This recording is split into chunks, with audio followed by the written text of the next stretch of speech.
ಅಂಭಸ್ಯ ಪಾರೇ ಭುವನಸ್ಯ ಮಧ್ಯೆ ನಾಕಸ್ಯ ಪೃಷ್ಠೆ ಮಹತೋ ಮಹೀಯಾನ್ ಶುಕ್ರೇಣ ಜ್ಯೋತಿಂಷಿ ಸಮನುಪ್ರವಿಷ್ಟಃ ಪ್ರಜಾಪತಿಶ್ಚರತಿ ಗರ್ಭೆ ಅಂತಃ ಬಂಧದ್ವಾರಾಂ ದುರಾಧರ್ಷಾಂ ನಿತ್ಯಪುಷ್ಟಾಂ ಕರೀಷಿಣೀಂ ಈಶ್ವರೀಂ ಸರ್ವಭೂತಾನಾಂ ತಾಮಿಹೋಪಃ ಪರೇ ಶ್ರಿಯಂ ಶ್ರೀರ್ಮೇ ಭಜತು ಅಲಕ್ಷ್ಮೀರ್ಮೇ ನಶ್ಯತು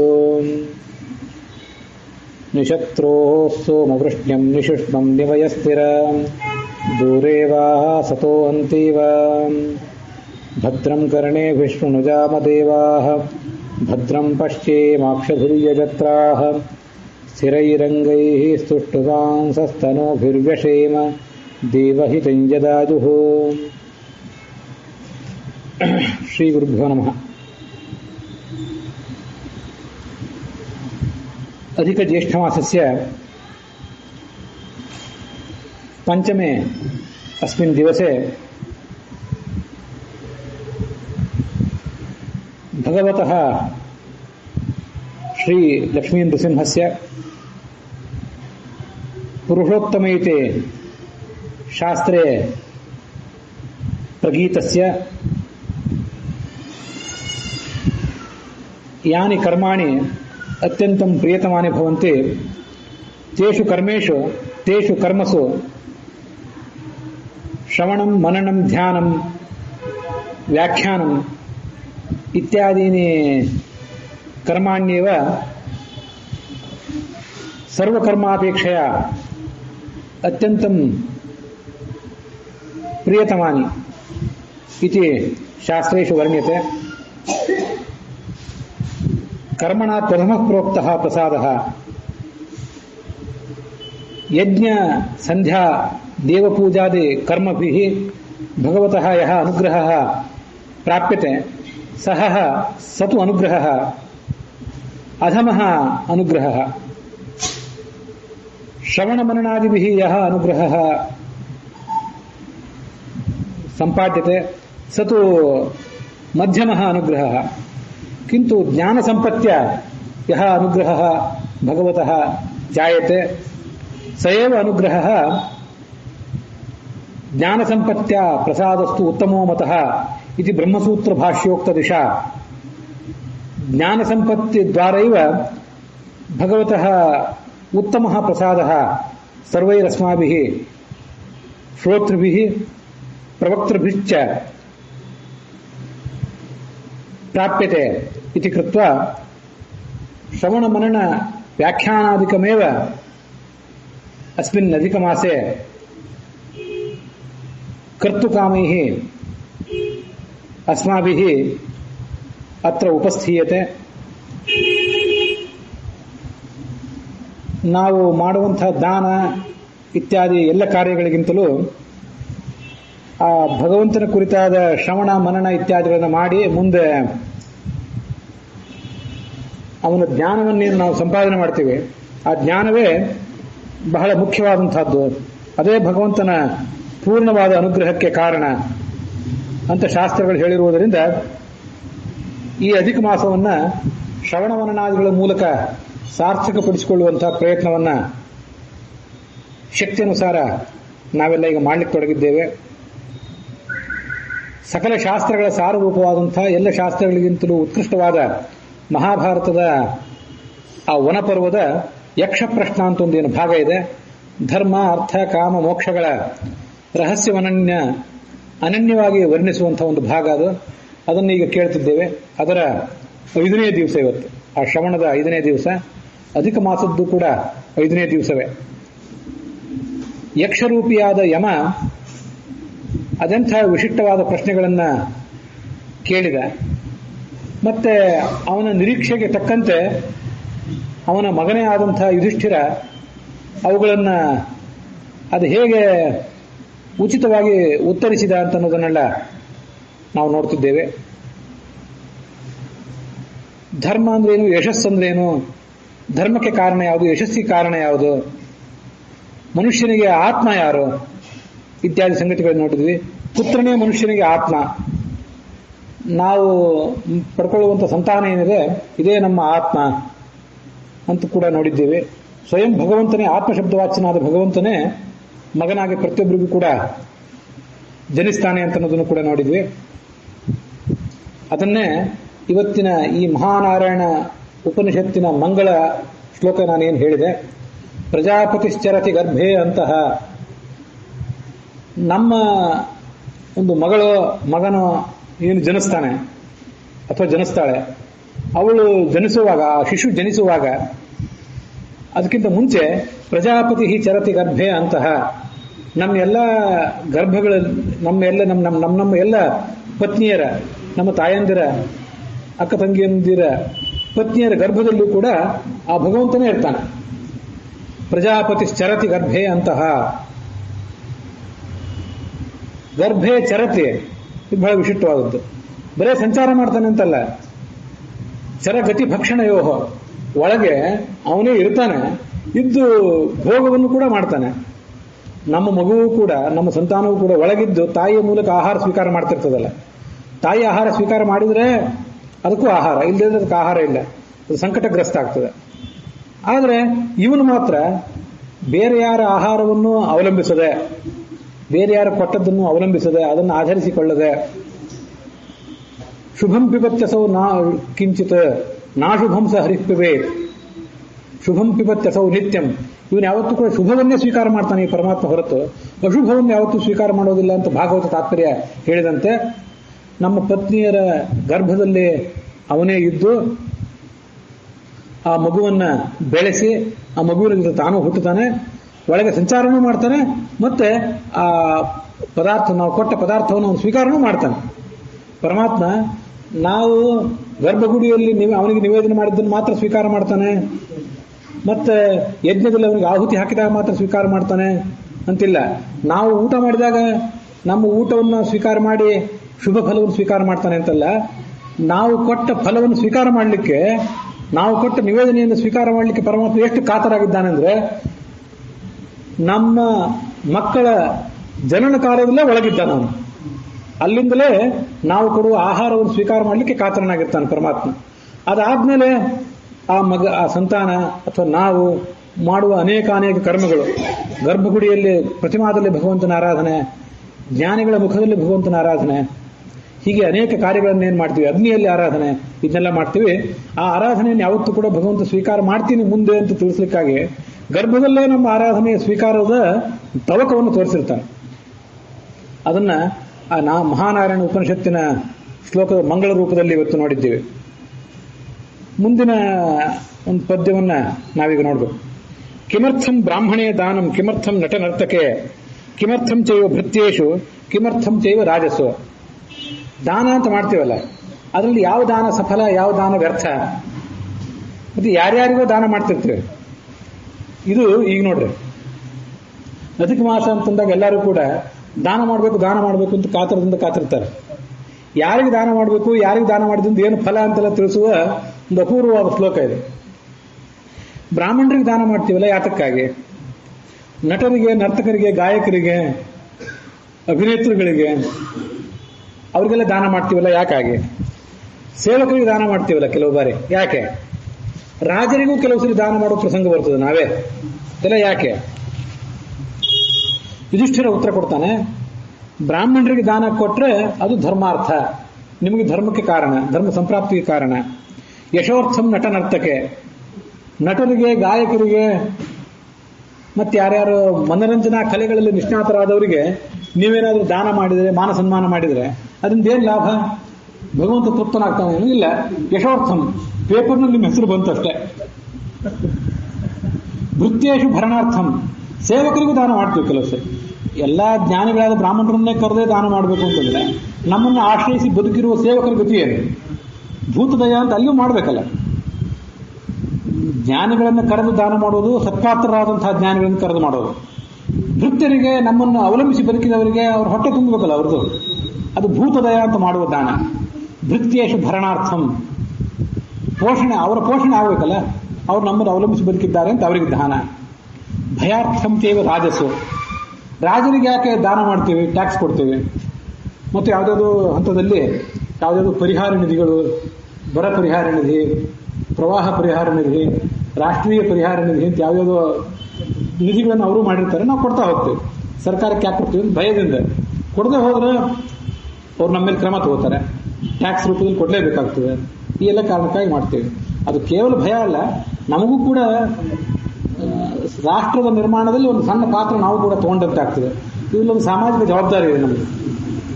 ಆದ್ರೂ ಕೊಡದೆ ಹೋದ್ರೆ ಅವರು ನಮಗೆ ಭಯ ತಂದಿಡ್ತಾರೆ. ಇವೆಲ್ಲ ದಾನಗಳಲ್ಲಿ ಅತ್ಯಂತ ಶ್ರೇಷ್ಠವಾದ ದಾನ ಯಾವುದು? ಧರ್ಮಾರ್ಥಂ ಚೈವ ಬ್ರಾಹ್ಮಣೆ. ನಮಗೆ ಏನಾಗಿಬಿಟ್ಟಿದೆ ಅಂದ್ರೆ, ದಾನ ಮಾಡಬೇಕು, ಅಧಿಕ ಮಾಸ ಮೊದಲಾದ ಕಾರಣಗಳಲ್ಲಿ ನಿಮಿತ್ತಗಳಲ್ಲಿ ದಾನ ಮಾಡಬೇಕು ಅಂತೇನೋ ಆಸೆ, ನಮ್ಮವರಿಗೆ ದಾನ ಮಾಡಿಬಿಡೋದು. ಹೆಚ್ಚು ಲಾಭ ಇಲ್ಲ. ನಮ್ಮವರಿಗೆ ಮಾಡಿದಿಂದ ಏನು ಲಾಭ? ನಮ್ಮ ಬಂಧುಗಳಿಗೆ, ಮಿತ್ರರಿಗೆ, ಅವರವರಿಗೆ ದಾನ ಮಾಡಿಬಿಡೋದು, ಒಳಗೊಳಗಿನವರಿಗೆ. ಈ ಕಡೆ ದಾನವೂ ಆಯಿತು, ನಮ್ಮವರಿಗೆ ಸೇರಿದಂತೂ ಆಯಿತು ಅಂತ ಮನುಷ್ಯನಿಗೊಂದು ದುರಾಸೆ. ಇವೆಲ್ಲ ಅಷ್ಟು ಶುದ್ಧವಾದ ದಾನಗಳಲ್ಲ. ತೈತ್ರಿಯ ಉಪನಿಷತ್ತು ಏನು ಹೇಳ್ತದೆ? ಶುದ್ಧಯಾದೇಯಂ, ಭಿಯಾದೇಯಂ, ಸಂವಿದಾದೇಯಂ. ಸಂವಿದಾದೇಯಂ ಜ್ಞಾನಪೂರ್ವಕವಾಗಿ ದಾನ ಮಾಡಬೇಕು. ಇವೆಲ್ಲ ಅಜ್ಞಾನಪೂರ್ವಕವಾದ ದಾನಗಳಾದವು. ಯಾರ್ಯಾರಿಗೂ ಏನೇನು ದಾನ ಮಾಡ್ಲಿಕ್ಕೆ ಹೋದ್ರೆ ಅದರಿಂದ ಏನು ಲಾಭ? ತಿಳಿದು ಮಾಡ್ರೆ. ಜ್ಞಾನಿಗಳಾದವ್ರಿಗೆ ದಾನ ಮಾಡಿದ್ರೆ ಅದರಿಂದ ನಮಗೂ ಕೂಡ ಲಾಭ ಇದೆ. ಅಂಥ ದಾನಗಳು ನಮ್ಮನ್ನು ಮೇಲೆತ್ತುತ್ತವೆ. ಮತ್ತೆ ಇಲ್ಲಿ ನೋಡು, ಬ್ರಾಹ್ಮಣನ ಕರ್ತವ್ಯ ಏನು? ತಾನು ದಾನ ತಗೊಳ್ಬೇಕು, ಇನ್ನೊಬ್ರಿಗೆ ಕೊಡಬೇಕು. ಎರಡನ್ನೂ ಮಾಡಲೇಬೇಕು ಅವನು. ಒಂದು ವೇಳೆ ನೀವು ತಗೊಳ್ತಾ ಇದ್ರೂ ನಡೀತದೆ, ಇನ್ನೊಬ್ರಿಗೆ ಕೊಡೋದು ಮಾತ್ರ ಕೊಡಲೇಬೇಕು. ಧರ್ಮ ಕಾರಣಕ್ಕಾಗಿ ಈ ದಾನವನ್ನು ಮನುಷ್ಯ ಮಾಡಲೇಬೇಕು. ಯಾವ ಕಾರಣಕ್ಕಾಗಿ ಮಾಡಬೇಕು ಅಂತ ಅನ್ನೋದನ್ನ ತಿಳಿಸಿದಂಥ ಒಂದು ಮಾತುಗಳು. ಶುದ್ಧಯಾದೇಯಂ, ಅಶುದ್ಧಯ ಅದೇಯಂ. ಅಶುದ್ಧಯ ದೇಯಂ, ಅಶುದ್ಧಯ ಅದೇಯಂ. ಹೇಗೆ ದಾನ ಮಾಡಬೇಕು? ಶುದ್ಧಿಯಿಂದ ದಾನ ಮಾಡಬೇಕು. ಬೇಕಾದಕ್ಕೆ ಬಂದವನೇನೋ ಬ್ರಾಹ್ಮಣ ಕೊಟ್ಟು ಅವನು ಹೋಗಲಿ ಅಂತ ಹೇಳಿ ಅಶುದ್ಧೆಯಿಂದ ಕೊಡಬಾರದು. ಶುದ್ಧೆಯಿಂದಲೇ ಕೊಡಬೇಕು, ಅಶುದ್ಧೆಯಿಂದ ಕೊಡಬಾರದು. ಆದರೆ ವಿಶೇಷ ಅಶುದ್ಧಯ ಅದೇಯಂ ಕೊಡಬಾರದು. ಆದರೆ ಆರಂಭದ ಹಂತದಲ್ಲಿ ನಮ್ಮಂಥವ್ರಿಗೆ ಶುದ್ಧ ಮೂಡೋದು ಹೇಗೆ? ಏನೋ ಬೇಕಾಬಿಟ್ಟಿಯಾಗಾದ್ರೂ ಶುರು ಮಾಡೋದು.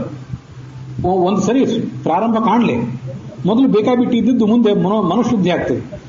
ಅಶುದ್ಧೆಯಿಂದ ಏನೋ ಕಾಟಾಚಾರಕ್ಕಾಗಿ ಮಾಡಿದ್ದು, ಬೇಕಾಬಿಟ್ಟಿಯಾಗಿ ಮಾಡಿದ್ದು ಕೂಡ ಮುಂದೆ ಶುದ್ಧವಾಗಿ ನಮಗೆ ತಾರಕ ಆಗ್ತದೆ ಅಂತ ಶಾಸ್ತ್ರ ಹೇಳ್ತದೆ. ಅಂತೂ ಮಾಡದೇ ಇರಬೇಡ. ನಟ ನರ್ತಕರಿಗೆ ಮಾಡೋದಂತೂ ಕೇವಲ ದುಡ್ಡು ಹೆಚ್ಚಾದವರು ಮಾಡುವಂಥ ಕೆಲಸ ಅಷ್ಟೇ. ರಾಜನಿಗೆ, ಗೌರ್ಮೆಂಟಿಗೆ ನಾವು ಕೊಡುವಂಥ ಟ್ಯಾಕ್ಸ್ಗಳಾಗಲಿ, ಬರ ಪರಿಹಾರ ನಿಧಿ ಮೊದಲಾದ ನಮ್ಮ ದೇಣಿಗೆಗಳಾಗಲಿ ಸಮಾಜದ ನಿರ್ಮಾಣಕ್ಕೆ ಏನಾದರೂ ಉಪಯೋಗ ಆಗ್ತದೆ. ಈ ಉಳಿದದ್ದೇನಿದೆಯಲ್ಲ, ಕೇವಲ ನಮ್ಮಲ್ಲಿ ದುಡ್ಡು ಹೆಚ್ಚಾದಾಗ ನಮಗೆ ಹೆಸರು ಬರಲಿಕ್ಕಾಗಿ, ಪೇಪರ್ನ ಹೆಸರು ಕೊಡಲಿಕ್ಕಾಗಿ, ದೊಡ್ಡ ಪೋಷಕರು ಮಹಾದಾನಿಗಳು ಅಂತ ಅನಿಸ್ಕೊಳ್ಳಿಕ್ಕಾಗಿ ಭ್ರಮೆಯಿಂದ ಮಾಡುವಂಥ ದಾನಗಳಿವೆ. ಮನುಷ್ಯನಿಗೆ ಎಲ್ಲನೂ ಇದ್ದೇ ಇರಬೇಕು. ಸೇವಕರಿಗೂ ಕೂಡ ದಾನ ಇತ್ಯಾದಿಗಳನ್ನು ಮಾಡಲೇಬೇಕು. ಅವ್ರ ಪೋಷಣೆ ನಡಿಬೇಕಲ್ಲ, ಇಲ್ಲದ್ರೆ ಅದನ್ನು ಮಾಡುವವರು ಯಾರ?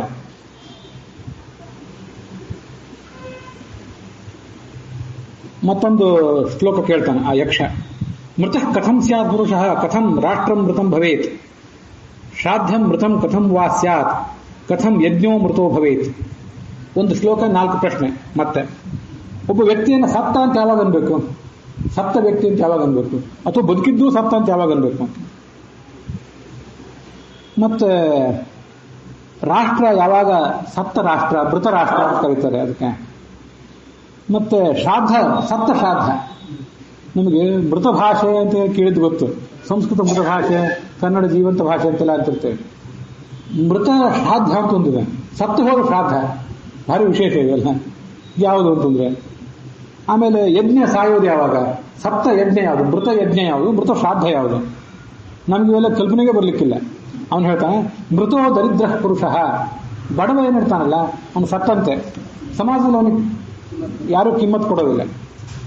ಇಲ್ಲಿ ದರಿದ್ರ ಅಂತಂದ್ರೆ ಒಂದು ಆರ್ಥಿಕವಾಗಿ ದರಿದ್ರ, ಮತ್ತೊಂದು ದಾರಿದ್ರ ಅಂತಂದ್ರೆ ಈ ಜ್ಞಾನದ ದಾರಿದ್ರ್ಯ. ಅದೇ ದಾರಿದ್ರ್ಯ, ಅದು ಮುಖ್ಯವಾದ ದಾರಿದ್ರ್ಯ.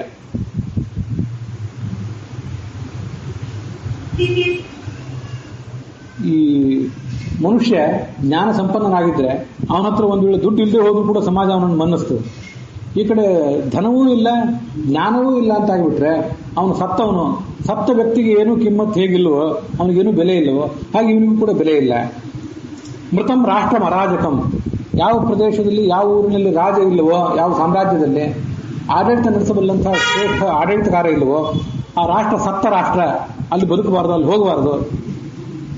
ಸಪ್ತ ಮನುಷ್ಯನ ಸಹವಾಸ ಹೇಗೆ ಮಾಡಬಾರ್ದು, ಸಪ್ತ ರಾಷ್ಟ್ರದ ಸಹವಾಸವು ಕೂಡ ಮಾಡಬಾರ್ದು. ಸಪ್ತ ರಾಷ್ಟ್ರ ಯಾವುದದು?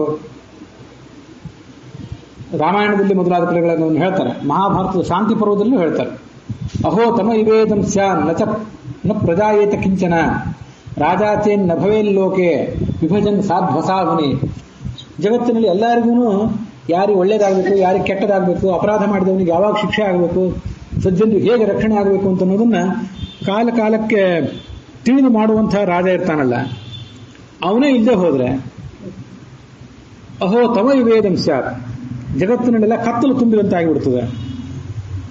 ಇವತ್ತು ನಾವು ಬದುಕಿರುವಂತಹ ಎಲ್ಲ ರಾಜ್ಯಗಳು ಕೂಡ ಸಪ್ತ ರಾಜ್ಯಗಳು, ಮೃತ ರಾಷ್ಟ್ರ ಇದೆಲ್ಲ. ಯಾಕೆಂತಂದ್ರೆ ಯಾವ ರಾಜ್ಯವೂ ಕೂಡ ಧರ್ಮ ಅಧರ್ಮಗಳ ಪರಿವೇ ಇಲ್ಲ, ಮತ್ತೆ ಪ್ರಜೆಗಳ ರಕ್ಷಣೆಯ ಕಾಳಜಿ ಇಲ್ಲ.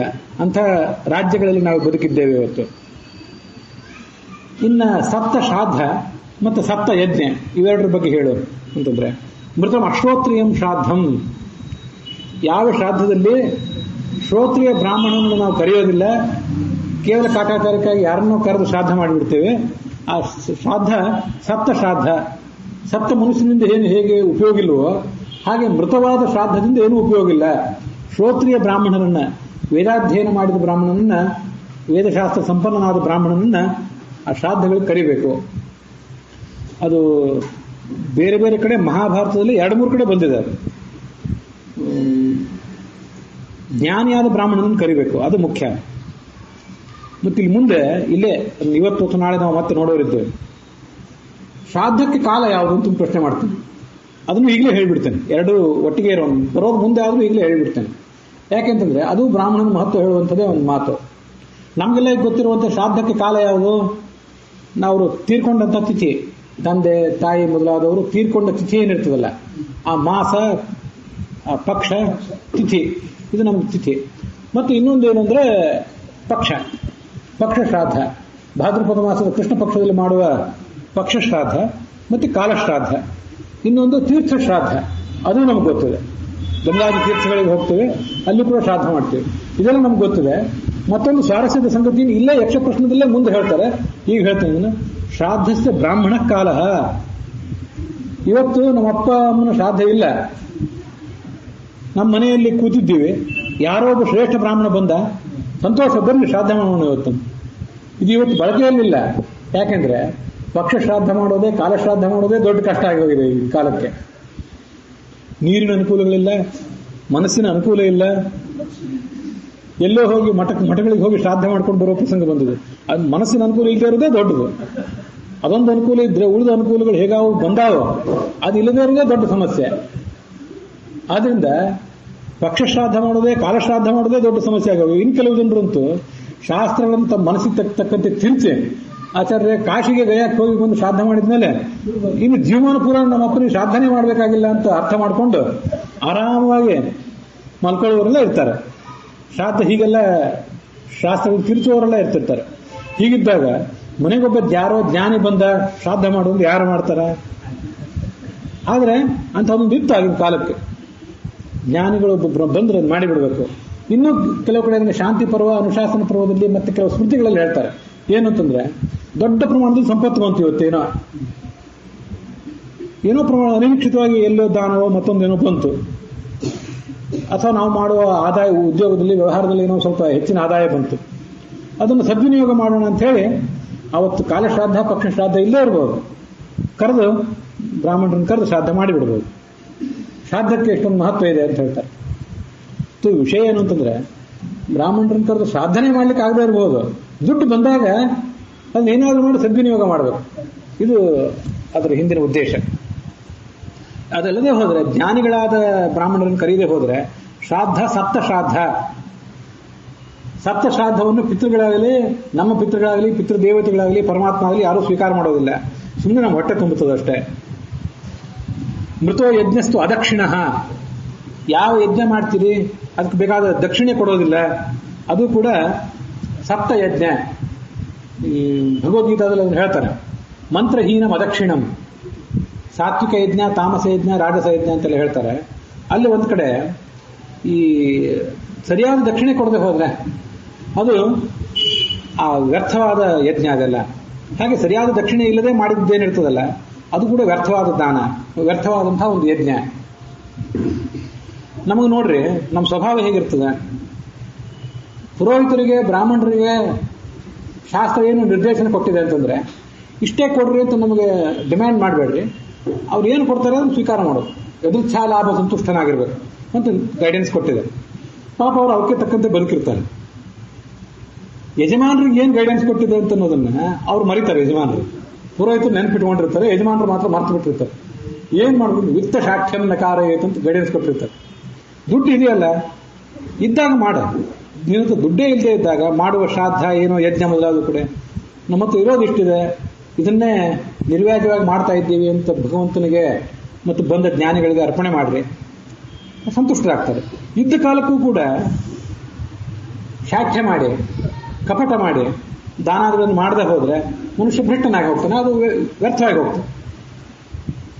ವೈದ್ಯರ ಹತ್ರ ಹೋಗ್ತೇವೆ, ಒಂದು ಚೌಕಾಸಿ ಮಾಡ್ಲಿಕ್ಕೆ ಅವಕಾಶವೇ ಇಲ್ಲ. ಅಲ್ಲಿ ಏನು ಕನ್ಸಲ್ಟೇಷನ್ ಫೀ ಇಟ್ಟಿರ್ತಾರೋ ಕೊಟ್ಟೇ ಬರ್ತೀವಿ, ಇಲ್ಲದೆ ಅವ್ರು ನಿಮ್ಮ ಮನೆಗೆ ನೀವು ಹೋಗ್ರಿ ಅಂತಾರೆ. ಅವರು ವಕೀಲರ ಹತ್ರ ಹೋಗ್ತೇವೆ, ಇಂಜಿನಿಯರ್ ಹತ್ರ ಹೋಗ್ತೇವೆ, ಎಲ್ಲಿ ಚೌಕಾಸಿ ನಡೀತದೋ ಅಲ್ಲಿ ಮಾಡ್ತೇವೆ, ಎಲ್ಲಿ ಚೌಕಾಸಿ ನಡೆಯೋದಿಲ್ಲ ಅಲ್ಲಿ ಮಾಡೋದಿಲ್ಲ, ಬಾಯಿ ಮುಚ್ಕೊಂಡು ಕೊಟ್ಟು ಬರ್ತೇವೆ. ಇಂಥ ಕಡೆಗಳು ಮಾತ್ರ ಒಂದು ವಿಷಯ ವಿಚಾರ ಮಾಡಬೇಕು. ಒಬ್ಬ ಪುರೋಹಿತ ಅಂತಂದ್ರೆ ಅವನು ಒಂದು ವಿಷಯದಲ್ಲಿ ತಜ್ಞ, ಒಬ್ಬ ವೈದ್ಯ ಒಂದು ವಿಷಯದಲ್ಲಿ ಹೇಗೆ ತಜ್ಞನಾಗಿರ್ತಾನೆ, ನೀವು ಪುರೋಹಿತನು ಒಂದು ವಿಷಯದಲ್ಲಿ ತಜ್ಞ. ಇವತ್ತು ನಮಗೆ ಎಲ್ಲರಿಗೂ ಗೊತ್ತಿದೆ, ಅವನು ಯಾರಿಗೂ ಏನು ಹೇಳಬೇಕಾಗಿಲ್ಲ. ಒಂದು ದಿವಸದ ಖರ್ಚು ಏನಿರ್ತದೆ ಒಬ್ಬ ಮನುಷ್ಯಂದ ಅಂತ ಎಲ್ಲರಿಗೂ ಗೊತ್ತು. ತಿಂಗಳ ಖರ್ಚು ಏನು ಗೊತ್ತು, ವರ್ಷದ ಖರ್ಚು ಏನು ಗೊತ್ತು, ಕಾಲ ಎಷ್ಟು ದುಬಾರಿಯಾಗಿದೆ ಅನ್ನೋದು ಗೊತ್ತು. ನಾವು ದಕ್ಷಿಣ ಕೊಡುವಾಗ ಒಬ್ಬ ಪುರೋಹಿತ ನಮ್ಮ ಮನೆಗೆ ಬಂದಿದ್ದಾನೆ ಅಂದ್ರೆ ಅವನ ದಿನದ ಆದಾಯ ಕೊಡಬೇಕಲ್ಲ, ನಾವು ಅವನದು ಕುಟುಂಬ ಬೇಕಾದನ್ನೆಲ್ಲ ಕೊಡಬೇಕಲ್ಲ. ಅವನೊಂದು ವಿಷಯದಲ್ಲಿ ಸ್ಪೆಷಲೈಸ್ಡ್ ಮನುಷ್ಯ ಅವನು. ಉಳಿದೆಲ್ಲ ಸ್ಪೆಷಲೈಸ್ಡ್ ಮನುಷ್ಯರಿಗೆ ಠ್ಯಾಕ್ ಟೀಕ್ ಆಗಿ ಒಳ್ಳೆಯ ಹವಾ ನಿಯಂತ್ರಿತ ವಾತಾವರಣದಲ್ಲಿ ಕೂತವರಿಗೆ ತಲೆ ಬಗ್ಗೆ ನಮ್ಮ ತಲೆ ಅವ್ರ ಕಡೆ ಕೊಟ್ಟು ಬೋಳಿಸ್ಕೊಂಡು ವಾಪಸ್ ಬರ್ತೇವೆ. ಪುರೋಹಿತನಿಗೆ ಕೊಡುವಾಗ ಮಾತ್ರ ಎಲ್ಲಾ ಥರದ ಚೌಕಾಸಿ ಬುದ್ಧಿಗಳು ನಮ್ಮ ಬಾಯಿಂದ ಹೊರಗೆ ಬರ್ತವೆ. ಇದ್ಯಾತಕ್ಕೆ? ಇದು ಮನುಷ್ಯನ ದುರ್ಬುದ್ಧಿ. ಕೊಡದಿದ್ರೆ ಅವನೇನು ಅವನು ಹೋಗ್ತಾನೆ, ಅವನು ದೇವರು ಅವನಿಗೆ ಎಲ್ಲೋ ಕೊಡ್ತಾನೆ, ಅದು ವಿಷಯ ಅಲ್ಲ. ಅವನು ಡಿಮ್ಯಾಂಡ್ ಮಾಡಬಾರ್ದು. ಅವನು ಕೂಡ ತಪ್ಪುಗಳು ಎರಡೂ ಕಡೆಯಿಂದನೂ ಇವೆ. ಡಿಮ್ಯಾಂಡ್ ಮಾಡಿದ್ರೆ ಅವನದು ತಪ್ಪು, ತಿಳಿದು ಕೊಡದೆ ಹೋದ್ರೆ ನಿಂದು ತಪ್ಪು. ಅದನ್ನ ಆ ಥರ ಮನುಷ್ಯ ಯಜಮಾನನಾದವನು ಮಾಡಬೇಕು.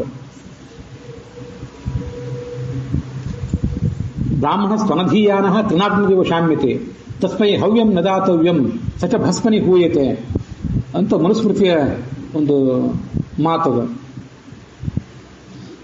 ಓದದೇ ಇದ್ದ ಬ್ರಾಹ್ಮಣ ಹೇಗಿರ್ತಾನೆ ಅಂದ್ರೆ ಅವನು ಹುಲ್ಲಿಗೆ ಹತ್ತಿದ ಬೆಂಕಿಯಂತೆ ಆರಿ ಹೋಗ್ತಾನೆ. ಒಳ್ಳೆ ಕಲ್ಲಿದ್ದಲು, ಒಳ್ಳೆ ಕಟ್ಟಿಗೆ, ಅದಕ್ಕೆ ಬೆಂಕಿ ಹಚ್ಚಿದ್ರೆ ಬಹಳ ಹೊತ್ತು ಉರಿತದೆ, ಅಡಿಗೆ ಮಾಡ್ಬೋದು, ನೀರು ಕಾಯಿಸ್ಬೋದು. ಹುಲ್ಲಿಗೆ ಬೆಂಕಿ ಹತ್ತಿದ್ರೆ ಉರಿಬೇಕು ಎಷ್ಟು ಹೊತ್ತು? ಬ್ರಾಹ್ಮಣ ಅಗ್ನಿಗೆ ಸಮಾನ ಹೌದು, ಓದದೇ ಇದ್ದ ಬ್ರಾಹ್ಮಣ ಹುಲ್ಲಿಗೆ ಸಮಾನ. ಜ್ಞಾನಿಯಾದ ಬ್ರಾಹ್ಮಣ ಕಲ್ಲಿದ್ದಲಿಗೆ ಹೊತ್ತಿದೆ ಬೆಂಕಿ ಅಂತ. ಅದು ಬಹಳ ಅದ್ಭುತವಾದ ಹೋಲಿಕೆ. ಅದು ಕಲ್ಲಿದ್ದಲಿಗೆ ನೀವು ಬೆಂಕಿ ಹಾಕಿ ಮಾಡಿದ್ರೆ ಅದು ಕಲ್ಲಿದ್ದಲು ಎಂತೆಂಥ ಕೆಲಸಗಳನ್ನೆಲ್ಲ ಮಾಡ್ತದೆ. ಅನೇಕ ಜನರನ್ನು ಎಳ್ಕೊಂಡು ಹೋಗುವಂಥ ವಾಹನವಾಗಿ ಪರಿಣಾಮ ಹೊಂದದು. ಕರೆಂಟ್ ತಯಾರು ಮಾಡ್ತದೆ, ಇನ್ನೂ ಮಾಡ್ತದೆ. ಅಷ್ಟು ಶಕ್ತಿ ಇದೆ ಅದು. ಹುಲ್ಲಿಗೆ ಹತ್ತಿದ, ಒಣ ಹುಲ್ಲಿಗೆ ಹತ್ತಿದ ಬೆಂಕಿ ಯಾರು ಹೋಗ್ತದೆ? ಅವನಿಗೆ ಹವ್ಯ ಕವ್ಯ ಏನು ಕೊಟ್ಟರು ಉಪಯೋಗ ಇಲ್ಲ. ಒಬ್ಬ ಪುರೋಹಿತನಾದವನು, ಋತ್ವಿಕ್ ಆದವನು ಇಷ್ಟು ಯೋಗ್ಯತೆಯನ್ನು ಸಂಪಾದನೆ ಮಾಡಬೇಕು. ಅವನು ಕೂಡ ಅದಕ್ಕೆ ತಕ್ಕಂತೆ ಯಜಮಾನರು ಕೂಡ ಇರಬೇಕು.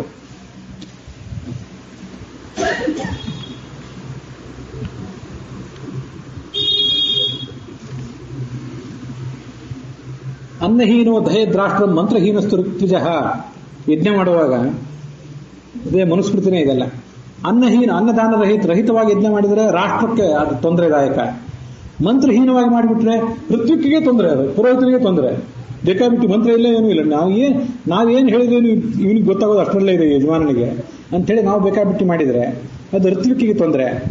ದೀಕ್ಷಿತಂ ದಕ್ಷಿಣಾಹೀನ, ದಕ್ಷಿಣ ಇಲ್ಲದೆ ಮಾಡಿದ ಯಜ್ಞ ದೀಕ್ಷಿತ ಅಂದ್ರೆ ಯಜಮಾನ, ಅವನಿಗೆ ತೊಂದರೆ. ನಾಸ್ತಿ ಯಜ್ಞ ಸಮೋ ರಿಪುಹು. ಯಜ್ಞ ಅನ್ನೋದು ಎಷ್ಟು ದೊಡ್ಡ ಕೆಲಸವೋ, ನಮ್ಗೆ ಎಷ್ಟು ಉದ್ಧಾರಕವೋ ಅಷ್ಟೇ ದೊಡ್ಡ ಶತ್ರುವು ಕೂಡ. ಏನಾದ್ರು ಇಂಥದ್ದು ಆಗಿಬಿಟ್ರೆ ಒಂದ ಯಜಮಾನ, ಒಂದ ಪುರೋಹಿತ, ಒಂದ ರಾಷ್ಟ್ರ, ಅವ್ರಿಗೆ ಯಾರಿಗಾದ್ರೂ ಅದು ಹೊಡೆತ ಕೊಟ್ಟು ಬಿಡ್ತದೆ ಅಂತ ಅರ್ಥ. ಅಲ್ಲೇ ಈ ಮುಂದಿನ ಪ್ರಶ್ನೆಯಲ್ಲೇ ಶ್ರಾದ್ದಸ್ಯ ಕಾಲಮಾಖ್ಯಾಹಿ ತತಃ ಪಿಬ ಹ್ರಸ್ವಚ. ಈ ಮುಂದಿನ ಶ್ಲೋಕದಲ್ಲೇ ಶ್ರಾದ್ದದ ಕಾಲ ಯಾವುದು ಅಂತ ಪ್ರಶ್ನೆ ಇರೋದು. ನಾನು ಅದನ್ನು ಮೊದಲೇ ಹೇಳಿದೆ. ಶ್ರಾದ್ದಸ್ಯ ಬ್ರಾಹ್ಮಣ ಕಾಲ ಕಥಂ ವಾ ಯಕ್ಷ ಮನ್ಯಸೆ. ಶ್ರಾದ್ದಕ್ಕೆ ಜ್ಞಾನಿಯಾದ ಬ್ರಾಹ್ಮಣ ಬಂದದ್ದೇ ಕಾಲ. ಯಕ್ಷ ನಿನ್ನ ಅಭಿಪ್ರಾಯ ಏನು? ನನ್ನ ಉತ್ತರ ನಿಮಗೆ ಸಂತೋಷ ಕೊಟ್ಟಿದ್ದೇನು ಅಂತ ಕೇಳ್ತಾನೆ ಈ ಯುಧಿಷ್ಠಿರ. ಅವನು ಅದು ಉತ್ತರ ಏನು ಹೇಳೋದಿಲ್ಲ, ಕೊಟ್ಟಿದ್ದಾನೆ, ಸಮಾಧಾನ ಆಯ್ತು ಅವನಿಗೆ.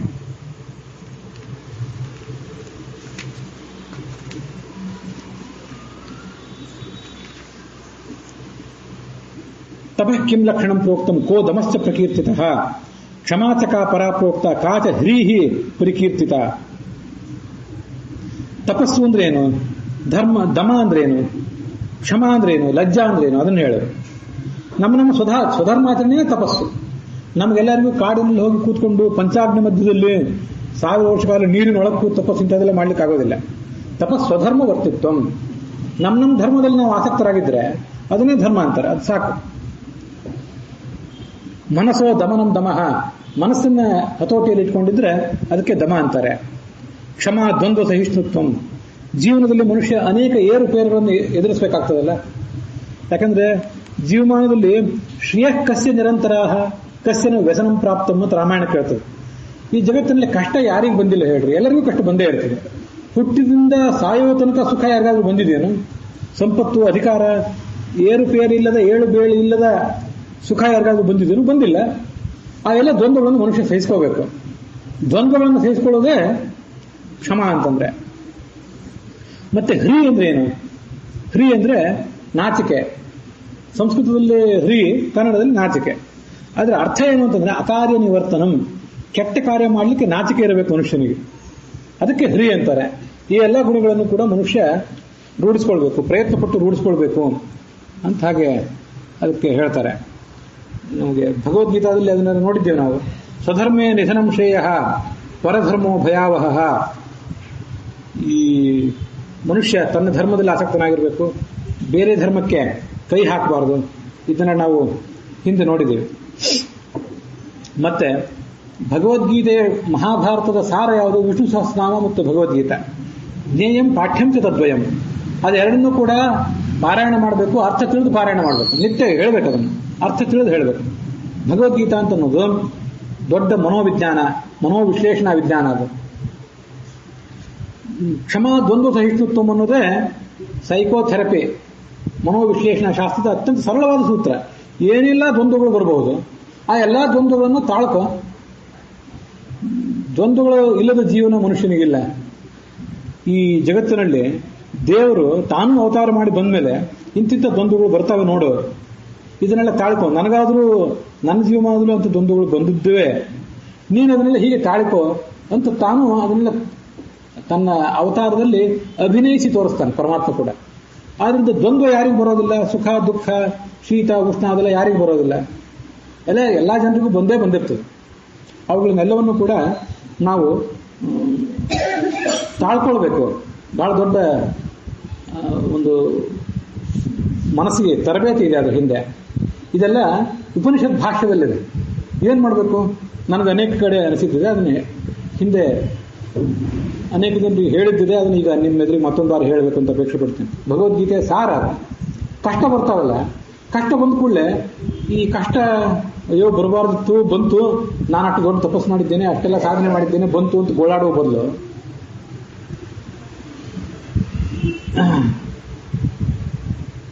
ಅಕ್ಲೇಶಿತೋಪಿ ಕ್ಲೇಶಾದೀನ್ ವ್ಯಾಧೀನ್ ಶವಹೃತಿಸ್ತಥಾ ವಿಷ್ಣುವೇ ತಪ ಇತ್ಯೇವ ಚಿಂತೆಯನ್ಯಾಪಿ ತತ್ಪದಂ. ಒಂದು ಆಲೋಚನೆ ಮಾಡೋಣ. ನಮಗಿವತ್ತು ವ್ಯಾಧೀನ್ ಶವಹೃತಿಂ ಚೈವ ಶವದಾಹಾರಿಕಂ ತಥಾ ಉಪನಿಷತ್ ಭಾಷ್ಯ ಇದೆ. ಯಾವ ಉಪನಿಷತ್ತು ನೆನಪಿಲ್ಲ, ಉಪನಿಷತ್ ಭಾಷ್ಯ ಒಟ್ಟು. ನಮಗೆ ರೋಗ ಬಂತಲ್ಲ ಇವತ್ತು, ಮಾನಸಿಕ ರೋಗ, ದೈಹಿಕ ರೋಗ. ಮತ್ತೆ ನಮಗೆ ನಾಳೆ ಸಾವು ಬರೋದಿದೆಯಲ್ಲ, ಇದನ್ನೆಲ್ಲ ಒಂದು ಆಲೋಚನೆ ಮಾಡೋಣ. ಏನಂದ್ರೆ ಇದೆಲ್ಲ ಒಂದು ತಪಸ್ಸು ಅಂತ ಆಲೋಚನೆ ಮಾಡೋಣ. ನಮಗೆ ಬಂದ ಕಷ್ಟಗಳನ್ನು ತಪಸ್ಸು ಅಂತ ಆಲೋಚನೆ ಮಾಡೋಣ. ಇದನ್ನ ವಿಷ್ಣುವಿನ ಕುರಿತು ನಾವು ಮಾಡಿ ತಪಸ್ಸು ಅಂತ ಆಲೋಚನೆ ಮಾಡಿದರೆ ಮನಸ್ಸಿಗೆ ಒಂದು ದಾರ್ಢ್ಯ ಬರ್ತದೆ. ನೀವು ಇದು ನಮಗೆ ಬಂದ ಕಷ್ಟಗಳನ್ನ ಇದು ತಪಸ್ಸು ಅಂತ ಆಲೋಚನೆ ಮಾಡದೇ ಮಾಡಿದ್ರು ಆ ಕಷ್ಟಗಳೇನು ಹೋಗೋದಿಲ್ಲ.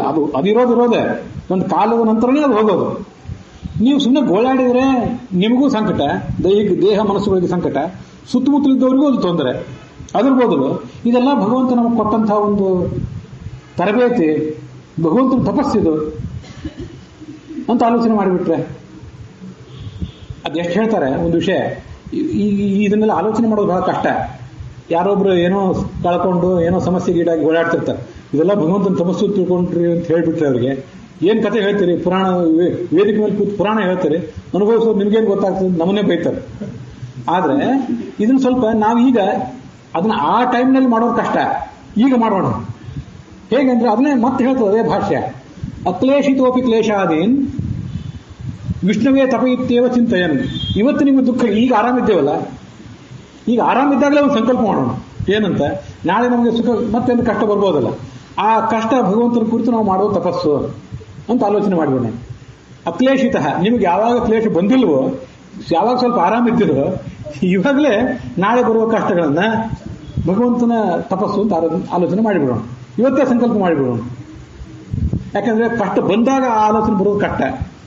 ದಿವಸ ಇವತ್ತು ಆರಾಮಿದ್ದೆ ಭಗವಂತ, ಇವತ್ತು ನಮ್ಮನ್ನು ಚೆನ್ನಾಗಿಟ್ಟಿದ್ದೆ, ನಾಳೆ ಕಷ್ಟ ಬಂದ್ರೆ ಅದು ನಿನ್ನ ತಪಸ್ಸು, ಇವತ್ತೇ ಆಲೋಚನೆ ಮಾಡ್ತಿದ್ದೀನಿ ಅಂತ ದಿವಸ ನಿಮ್ಮ ಮನಸ್ಸಿಗೆ ಒಂದು ಆಟೋ ಸಜೆಷನ್ ಅಂತ ಹೇಳ್ತಾರೆ ಮನಃಶಾಸ್ತ್ರದಲ್ಲಿ, ಮನೋವಿಶ್ಲೇಷಣಾ ಶಾಸ್ತ್ರದಲ್ಲಿ. ನಿಮ್ಮ ಮನಸ್ಸಿಗೆ ನೀವೇ ಸಲಹೆ ಕೊಡೋದು.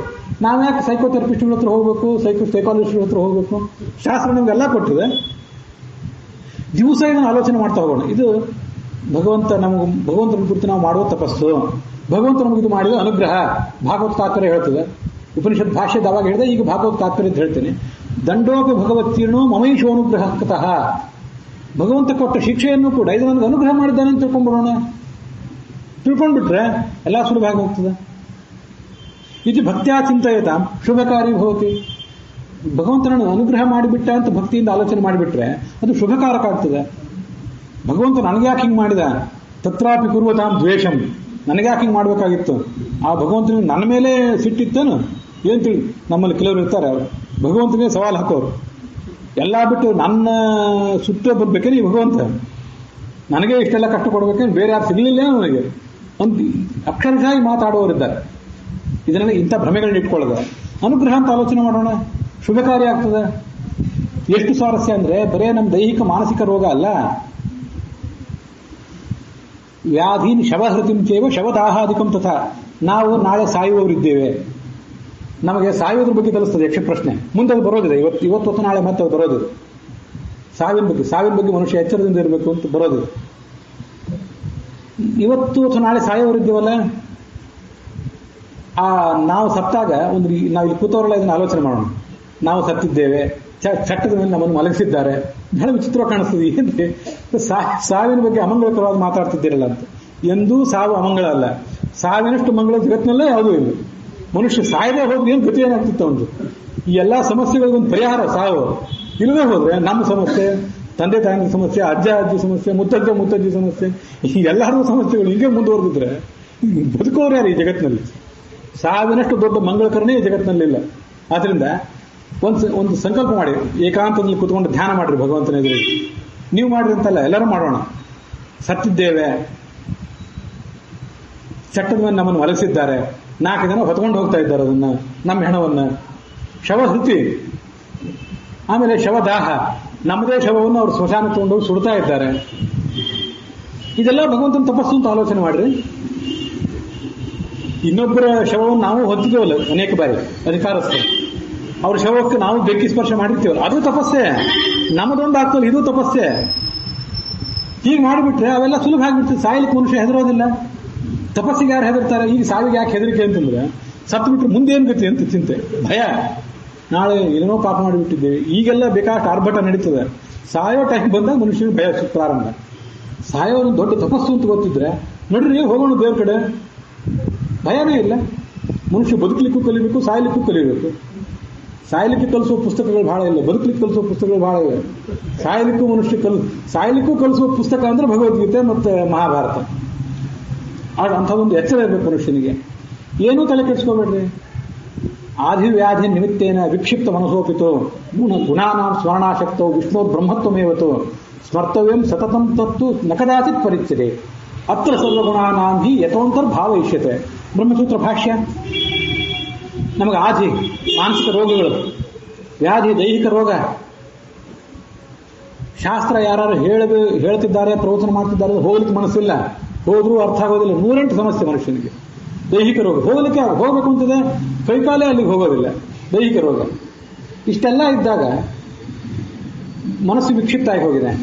ಭಗವಂತ ದೊಡ್ಡವನು, ಅವನು ನಮಗೆಲ್ಲ ನಿಯಾಮಕ, ಅವನು ಜ್ಞಾನಾನಂದ ಸ್ವರೂಪ ಅಂತ ಗುಣ ಇಷ್ಟೆಲ್ಲ ಬಾಯಿಂದ ಹೇಳಲಿಕ್ಕೆ ಸಾಧ್ಯ ಆಗದೆ ಹೋದ್ರೆ ಪರಮಾತ್ಮ ಬ್ರಹ್ಮ ಬ್ರಹ್ಮ ಬ್ರಹ್ಮ ಅಂತ ಅನ್ಕೋತ ಕೂತ್ಕೊಳ್ಳಿ. ಅಲ್ಲೇ ವಿಷ್ಣುವ್ರ ಬ್ರಹ್ಮತ್ವಮೇ ಇವತ್ತು ಸ್ಮರ್ತವ್ಯ. ಪರಮಾತ್ಮ ಬ್ರಹ್ಮ ಬ್ರಹ್ಮ ಬ್ರಹ್ಮ ಅಂತಿರ್ಬೇಕು. ಬ್ರಹ್ಮ ಅಂದ್ರೆ ದೊಡ್ಡದು ಅಂತ ಅರ್ಥ. ಅದನ್ನ ಯಾವತ್ತೂ ಬಿಡುವಂತಿಲ್ಲ. ಯಾಕಂತಂದ್ರೆ ಆ ಬ್ರಹ್ಮ ಅನ್ನೋದಕ್ಕೇನೆ ಎಲ್ಲಾ ಗುಣಗಳು ಅಲ್ಲಿ ಸೇರಿ ಹೋಗಿವೆ ಅಂತ ಅರ್ಥ. ಬ್ರಹ್ಮಸೂತ್ರ ಭಾಷೆಯಲ್ಲಿ ಆಚಾರ್ಯರು ಉಲ್ಲೇಖಿಸಿದಂತ ಒಂದು ಶ್ಲೋಕ. ಬೇಕಾದ ರೋಗ ಬರಲಿ, ಎಂಥ ಕಠಿಣವಾದ ಮಾನಸಿಕ ರೋಗವೇ ಬರಲಿ, ದೈಹಿಕ ರೋಗವೇ ಬರಲಿ, ಉಳಿದೆಲ್ಲ ಶಾಸ್ತ್ರ, ಭಾಗವತದ 18,000 ಶ್ಲೋಕ ನೆನಪಾಗಲಿಲ್ಲ, ರಾಮಾಯಣದ 24,000 ಶ್ಲೋಕ ನೆನಪಾಗಲಿಲ್ಲ, ಭಾರತದ 1,00,000 ಶ್ಲೋಕ ನೆನಪಾಗಲಿಲ್ಲ, ಬ್ರಹ್ಮಸೂತ್ರ ಭಾಷ್ಯದ 562ಕ್ಕೂ ಹೆಚ್ಚು ಸೂತ್ರಗಳು ನೆನಪಾಗಲಿಲ್ಲ, ಏನೂ ತೊಂದರೆ ಇಲ್ಲ. ಬ್ರಹ್ಮ ಅಂತ ನೆನಪಾಗ್ತದಿಲ್ಲ. ಬ್ರಹ್ಮ ಪರಮಾತ್ಮ ದೊಡ್ಡವನು, ಮುಗಿದೋಯ್ತು. ಮತ್ತೊಂದು ಕಡೆ ಅಲ್ಲೇ ಹೇಳ್ತಾರೆ ಬ್ರಹ್ಮಸೂತ್ರ ಭಾಷ್ಯದಲ್ಲಿ, ನಾನಾ ಕ್ಲೇಶ ಸಮಾಯುಕ್ತೋಪಿ ಆತ್ಮ ವಿಷ್ಣು ರೀತಿ ಧ್ಯಾನಂ. ಪರಮಾತ್ಮನನ್ನು ವಿಷ್ಣು ಧ್ಯಾನ ಮಾಡಬೇಕು. ಅಲ್ಲಿ ಆತ್ಮ ಅಂತ ಪರಮಾತ್ಮನನ್ನ ಉಪಾಸನೆ ಮಾಡ್ತಾನೆ ಇರ್ಬೇಕು. ಆತ್ಮ ಅಂದ್ರೆ ನಮ್ಮ ಸ್ವಾಮಿ ಅಂತ ಅರ್ಥ. ಆತ್ಮ ವಿಷ್ಣು ರೀತಿ ಧ್ಯಾನಂ ವಿಶೇಷತಃ. ನಮ್ಮ ಕುಲದೇವರು ವೆಂಕಟೇಶ್ ದೇವರು ಆತ್ಮ ಅಂದ್ರೆ ನಮ್ಮ ಅಂತರ್ಯಾಮಿ ಅಂತ ಅರ್ಥ. ನಮ್ಮ ಕುಲದೇವರು ನರಸಿಂಹದೇವರು, ನರಸಿಂಹ ಮಮ ಆತ್ಮ, ಕೃಷ್ಣ ಮಮ ಆತ್ಮ. ಕೃಷ್ಣ ವಿಶೇಷ್ಯ, ಆತ್ಮ ಅಂತ ವಿಶೇಷ ಭಾವದಿಂದ ಪರಮಾತ್ಮನ ಉಪಾಸನೆ ಮಾಡ್ತಾ ಹೋಗ್ರಿ. ಬೇಕಾದ ಕ್ಲೇಶ ಇರಲಿ. ಇಷ್ಟು ತಿಳಿತದಲ್ಲ, ಇದಕ್ಕೇನು ಶಾಸ್ತ್ರದ ಓದಿ ಸುಧಾರಣೆಗಳಾಗಬೇಕಾಗಿದೆ. ಶಾಸ್ತ್ರ ಎಷ್ಟು ಕಠಿಣ ಇದೆಯೋ ಅಷ್ಟೇ ಸರಳವೂ ಇದೆ. ಪರಮಾತ್ಮ ಬ್ರಹ್ಮ ಬ್ರಹ್ಮ ಬ್ರಹ್ಮ ಅಂತ ಪರಮಾತ್ಮನ ಉಪಾಸನೆ ಮಾಡೋಣ. ಆತ್ಮ ಮಮ ಆತ್ಮ ವಿಷ್ಣು ಅಂತರ್ಯಾಮಿ ಹರಿಹಿ, ನರಸಿಂಹ ನನ್ನ ಆತ್ಮ, ವೆಂಕಟೇಶ ನನ್ನ ಆತ್ಮ ಅಂತ ಉಪಾಸನೆ ಮಾಡ್ತಾ ಕೂತ್ಕೊಳ್ಳೋಣ ಪರಮಾತ್ಮನ ಎದುರಿಗೆ. ಅದನ್ನು ಮಾತ್ರ ಬಿಡಬೇಡಿ. ಶಾಸ್ತ್ರ ಹೇಳಿದೆ, ಇದನ್ನೇ ಹೇಳುದು. ಈ ದ್ವಂದ್ವಗಳನ್ನೆಲ್ಲ ಸಹಿಸಲಿಕ್ಕೆ ಇದೊಂದು ಶಾಸ್ತ್ರ ನಮ್ಗೆ ಕೊಟ್ಟಿರುವಂಥ, ಇದೆಲ್ಲ ಭಗವಂತನ ತಪಸ್ಸು ಅಂತ ತಿಳ್ಕೊ. ಆ ಸಂದರ್ಭದಲ್ಲಿ ಭಗವಂತ ಇದು ನಮಗೆ ಯಾಕೆ ಕೊಟ್ಟ ಅಂತ ಆಕ್ರೋಶ ಪಡಬೇಡ. ಅದರಿಂದೇನು ಲಾಭ ಇಲ್ಲ. ಯಾರಿಗೆ ಕೊಡಬೇಕು ಅಂತ ಒಂದೊಂದು ಲೆಕ್ಕಾಚಾರ ಇದೆ ಅವನಿಗೆ. ಅವನ ಲೆಕ್ಕಾಚಾರವನ್ನು ಯಾರು ಮೀರ್ಲಿಕ್ಕೆ ಸಾಧ್ಯ ಇಲ್ಲ. ಭಗವಂತ ಯಾರು ಹುಚ್ಚ ಅಲ್ಲ ಅವನು. ಭಗವಂತನಿಗೆ ಯಾರಿಗೆ ಯಾವಾಗ ಎಲ್ಲಿ ಏನು ಕೊಡಬೇಕು ಅಂತ ಸ್ಪಷ್ಟವಾದ ಲೆಕ್ಕಾಚಾರ ಇದೆ. ನನಗೆ ನೀವೆಲ್ಲ ಶಾಸ್ತ್ರವನ್ನು ಕೇಳೇ ಇದ್ದೀರಿ. ಅವನು ಬದುಕಿಸಬೇಕು ಅಂದ್ರೆ ಯಾರನ್ನೂ ಬದುಕಿಸ್ತಾನೆ, ಸಾಯಿಸಬೇಕು ಅಂದ್ರೆ ಯಾರನ್ನೂ ಸಾಯಿಸ್ತಾನೆ. ಸ್ವಂತ ತನ್ನ ಸೋದರಳಿಯ ಅಭಿಮನ್ಯು ಸಾಯ್ತಾ ಇದ್ದಾನೆ ಅಂತ ಗೊತ್ತಿದ್ರು ಅವನ ರಕ್ಷಣೆಗೆ ಅವನು ಏನೂ ಪ್ರಯತ್ನ ಮಾಡಲಿಲ್ಲ. ವಿಚಾರ ಮಾಡ್ರಿ, ಇನ್ನು ಮುಂದೆ ಸಾಯುವ ಸಂಭವ ಇದೆ ಅಂತಂದಾಗ ಅದನ್ನು ತಪ್ಪಿಸೋದು ಸುಲಭ. ಸತ್ತವ್ರನ್ನ ಬದುಕಿಸೋದು ಕಷ್ಟ. ಸತ್ತವ್ರನ್ನ ಬದುಕಿಸಿದ, ಸಾಯುವವ್ರನ್ನ ನಿರ್ಲಕ್ಷಿಸಿದ. ಅವನ ಲೆಕ್ಕಾಚಾರ. ಪರೀಕ್ಷಿತರಾಗ ಸತ್ಯ ಹೋಗಿದ್ದ, ಬದುಕಿಸಿದ, ಓಡಿ ಬಂದು ಬದುಕಿಸಿದ. ಯಾಕಂದ್ರೆ ಪರೀಕ್ಷಿತ ಇನ್ನು ಮುಂದೆ ಬದುಕಬೇಕು ಅಂತ ಇವನಿಗೆ ಗೊತ್ತಿತ್ತು. ಸಾಯ್ತಾನೆ ಅಭಿಮನ್ಯು, ಅವನು ರಕ್ಷಣೆ ಕೊಡಬೇಕು ಅಂತ ಇವನು ಆಲೋಚನೆ ಮಾಡಲಿಲ್ಲ. ಯಾಕಂದ್ರೆ ಅವನು ಸಾಯೋದೇ ಇತ್ತು. ಇದು ಭಗವಂತನ ಲೆಕ್ಕಾಚಾರ. ಎಲ್ಲೇ ಇರಲಿ, ಅಷ್ಟು ಭಗವಂತನ ಲೆಕ್ಕಾಚಾರದ ಪ್ರಕಾರ ಯಾರ್ಯಾರಿಗೆ ಏನೇನಾಗಬೇಕು ಅದೆಲ್ಲ ಆಗ್ತದೆ. ನಾವು ಅದನ್ನ ಮರಿಬೇಕಾಗಿಲ್ಲ.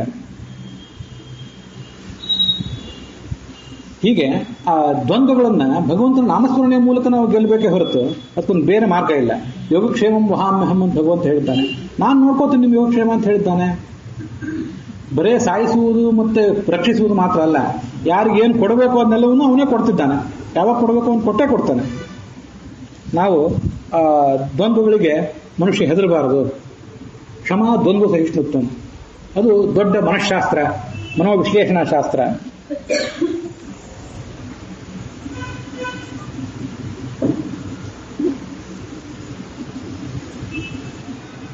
ಮುಂದಿನ ಒಂದು ಶ್ಲೋಕದಲ್ಲಿ ದಯಾಚಕ ಪರಾಪ್ರೋಕ್ತ. ದಯಾ ಅಂದ್ರೆ ಏನು? ಸರ್ವ ಸುಖೈಷಿತ್ವಂ. ಜಗತ್ತಿನಲ್ಲಿ ನಮ್ಮ ಸುತ್ತಮುತ್ತಲಿರುವಂಥವ್ರು ಪ್ರತಿಯೊಬ್ಬರು ಕೂಡ ಸುಖಿಗಳಾಗಿರಲಿ, ನಾವೊಬ್ಬರೇ ಸುಖಿಗಳಾಗಿರುವುದು ಅಂತ ನಾವು ಅನ್ಕೊಳ್ಬಾರ್ದು. ಎಲ್ಲರೂ ಸುಖಿಗಳಾಗಿರಬೇಕು ಅಂತ ಆಲೋಚನೆ ಮಾಡಿದ್ರೆ ದಯಾ. ಸಂಸ್ಕೃತದಲ್ಲಿ ಒಂದು ಸುಭಾಷಿತ ಹೇಳ್ತಾರೆ, ಅಯಂ ನಿಜ ಪರೋವೇತಿ ಗಣನಾ ಲಘುಚೇತಸಾಂ ಉದಾರ ಚರಿತಾನಾಂತು ವಸುಧೈವ ಕುಟುಂಬಕಂ. ಈ ಲಘುಚೇತಸರು, ನ್ಯಾರೋ ಮೈಂಡೆಡ್ ಜನ ಇರ್ತಾರಲ್ಲ, ಸಂಕುಚಿತ ಮನೋಭಾವದ ಜನ, ಅವ್ರೇನು ಆಲೋಚನೆ ಮಾಡ್ತಾರೆ ಅಂತಂದ್ರೆ, ಅಯಂ ನಿಜ, ನೋಡಿ ಇವರು ನಮ್ಮವರು, ನಮ್ಮ ಪರಿವಾರದವರು, ನಮ್ಮ ಪೈಕಿಯವರು, ನಮ್ಮವರಿವರು ಅಂತೆಲ್ಲ ತಾವು ಆಲೋಚನೆ ಮಾಡ್ತಾರೆ. ಇದು ಸಂಕುಚಿತ ಮನಸ್ಸಿನವರ ಬುದ್ಧಿ. ಇದು ಉದಾರ ಸರಿದಾನ ಅಂತೂ ವಸುಧೈವ ಕುಟುಂಬಕಂ. ದೊಡ್ಡ ಮನಸ್ಸಿನವರಿಗೆ ಇಡೀ ಭೂಮಿಯೇ ತಮ್ಮ ಕುಟುಂಬ. ವಸುಧ ಅಂದ್ರೆ ಭೂಮಿ, ಅದೇ ಅವರ ಕುಟುಂಬ ಆಗಿಬಿಟ್ಟಿರ್ತದೆ.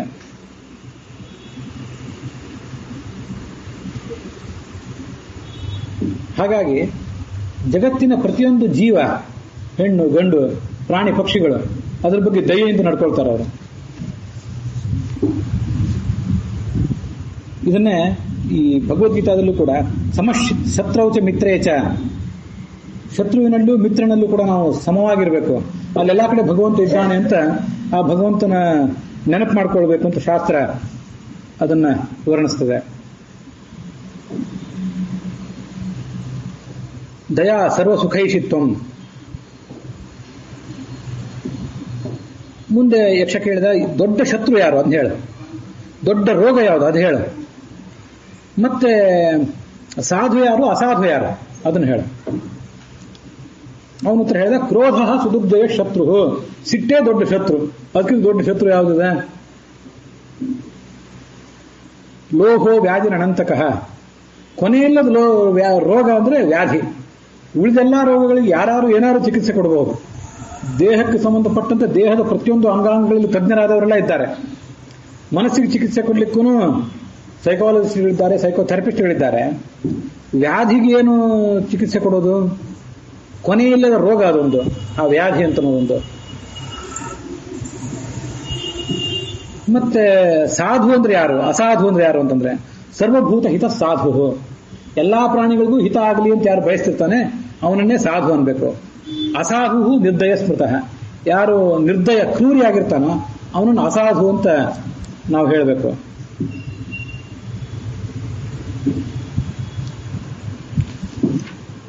ಈ ಲೋಭ ಹೋಗೋದಿಲ್ಲ ಅಂತಿದೆಯಲ್ಲ,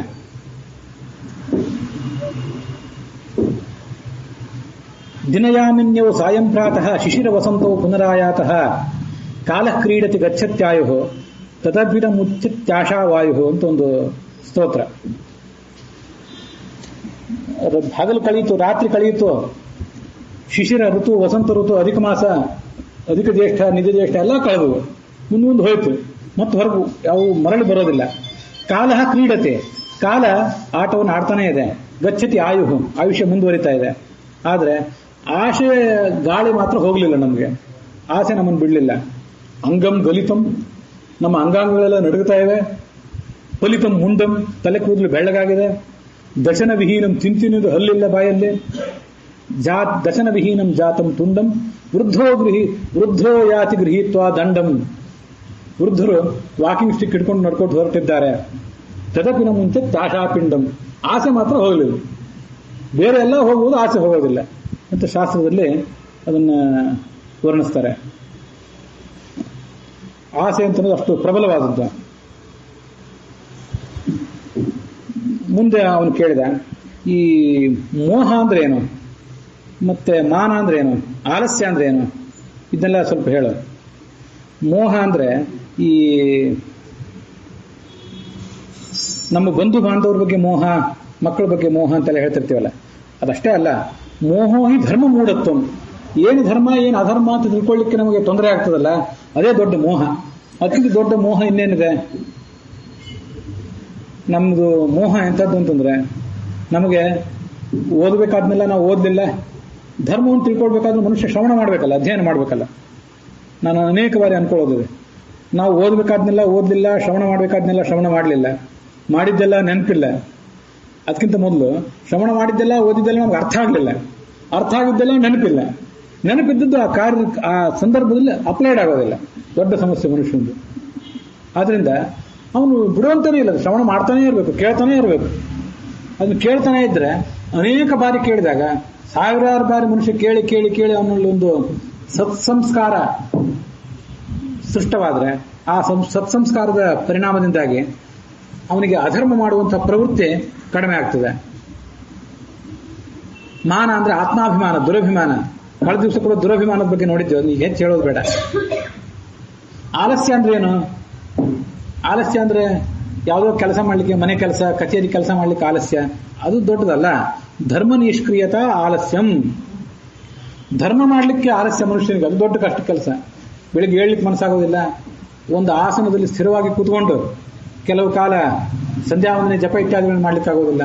ಒಂದು ಕಡೆ ಕೂತ್ಕೊಂಡು ಶ್ರವಣ ಮನನಾದಿಗಳನ್ನು ಮಾಡ್ಲಿಕ್ಕೆ ಆಗೋದಿಲ್ಲ. ಅದು ಧರ್ಮ ನಿಷ್ಕ್ರಿಯತಾನೇ ಆಲಸ್ಯ. ಇದೇ ದೊಡ್ಡ ಆಲಸ್ಯ ಅಂತ ಮನುಷ್ಯ ತಿಳ್ಕೋಬೇಕು. ಮತ್ತೆ ಆ ಆಲಸ್ಯವನ್ನು ಮೀರಿ ನಿಲ್ಲಕ್ಕೆ ಮನುಷ್ಯ ಪ್ರಯತ್ನ ಪಡಬೇಕು. ಮತ್ತೆ ಜಗತ್ತಿನ ಅತ್ಯಂತ ದೊಡ್ಡ ದುಃಖ ಅಂದ್ರೆ ಯಾವುದು? ದೊಡ್ಡ ದುಃಖ ಅಂತಂದ್ರೆ ಈ ಶೋಕಸ್ತು ಅಜ್ಞಾನ ಮುಚ್ಚತೆ. ಅಜ್ಞಾನಕ್ಕೆ ದೊಡ್ಡ ದುಃಖ ಅಂತಂದ್ರು. ಕೆಲವು ಕಡೆ ಅದನ್ನ ಹಾಸ್ಯನ ಮಾಡ್ತಿರ್ತಾರೆ. ಅಜ್ಞಾನಕ್ಕಿಂತ ದೊಡ್ಡ ಸುಖ ಇಲ್ಲ ಅಂತ. ಸ್ವಲ್ಪ ಏನಾದರೂ ಜ್ಞಾನ ಇದ್ರೆ ಮನುಷ್ಯನಿಗೇನೋ ಆಲೋಚನೆ ಬರ್ತಿರ್ತದೆ. ಪೂರ್ಣ ಅಜ್ಞಾನಿಗೆ ಏನು ಅದನ್ನು ಇಂಗ್ಲಿಷ್ ಬ್ಲೆಸ್ಡ್ ಇಗ್ನೋರೆನ್ಸ್ ಅಂತ ಅಂತಿರ್ತಾರೆ. ಅಜ್ಞಾನವೇ ಬ್ಲೆಸ್ಡ್, ಅದು ಬರೀ ಸಂತೋಷದಂದು, ಏನು ಚಿಂತನೆ ಇಲ್ಲ. ಭಾಗವತದಲ್ಲಿ ಒಂದು ಹಾಸ್ಯ ಮಾಡ್ತಾರೆ. ದ್ವಾವಿಮೌ ಸುಖಮೇದೇತೆ ಯಶ್ಚ ಬುದ್ಧೇ ಪರಂಗತಃ ಕ್ಲಿಶ್ಯತ್ಯಂತರಿತೋ ಜನಃ. ತೀರಾ ಮೂರ್ಖನಾದವನು ಎಷ್ಟ ಬುದ್ಧೇ ಪರಂಗತಃ, ದೊಡ್ಡ ತತ್ವಜ್ಞಾನಿ, ಇವರಿಬ್ಬರು ಯಾವತ್ತೂ ಸುಖವಾಗಿರ್ತಾರಂತೆ. ಕ್ಲಿಶ್ಯತೆ ಅಂತರಿತೋ ಜನಃ, ನಡುವೆ ನಮ್ಮಂಥವ್ರು ಇರ್ತೇವಲ್ಲ, ತೀರಾ ಹುಚ್ಚು ಅಲ್ಲ, ದೊಡ್ಡ ತತ್ವಜ್ಞಾನಿಗಳು ಅಲ್ಲ, ನಮಗೆ ಕ್ಲಿಶ್ಯತೆ ಅಂತರಿತೋ ಜನಃ, ನಡುವಿದ್ದ ಜನ ಬಹಳ ದುಃಖಕ್ಕೆ ಒಳಗಾಗ್ತಾರೆ. ಹೀಗೆ ಅಜ್ಞಾನ ಅಂತ ಅನ್ನೋದು ದೊಡ್ಡ ರೋಗ. ಮಗ್ನಸ್ಯ ಹಿ ಪರೇ ಜ್ಞಾನೇ ತಥೋ ದುಃಖತರಂ ಕಿಂ ಅಂತ ಭಾರತದಲ್ಲೇ ಒಂದ್ ಕಡೆ ಶ್ಲೋಕ ಇದೆ. ಅದನ್ನ ಆಚಾರ್ಯ ಸರ್ವಮೂಲದಲ್ಲಿ ಒಂದ್ ಕಡೆ ಎರಡು ಕಡೆ ಉಲ್ಲೇಖ ಮಾಡ್ತಾರೆ. ದೊಡ್ಡ ಅಜ್ಞಾನದಲ್ಲಿ ಮುಳುಗಿದವನಿಗೆ ಅದಕ್ಕಿಂತ ದೊಡ್ಡ ದುಃಖ ಇನ್ನೇನಿದೆ? ಅಜ್ಞಾನವೇ ದುಃಖ, ದೊಡ್ಡ ದುಃಖ. ಆ ಅಜ್ಞಾನದ ಪರಿಹಾರಕ್ಕಾಗಿ ಮನುಷ್ಯ ಸತತವಾದಂತಹ ಪ್ರಯತ್ನವನ್ನ ಮಾಡ್ತಾನೇ ಇರಬೇಕು.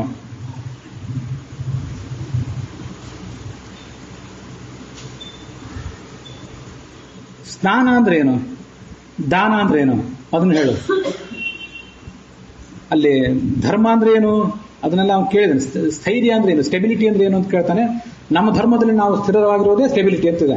ನಾವು ಅದನ್ನೀಗ ಕೆಲವೆಲ್ಲ ಹಿಂದೆ ಹೇಳಿ ಆಗಿದೆ, ಅದರಿಂದ ಆ ಕೆಲವು ಪ್ರಶ್ನೆಗಳನ್ನು ಬಿಟ್ಟು ಬಿಡ್ತಿದ್ದೇನೆ.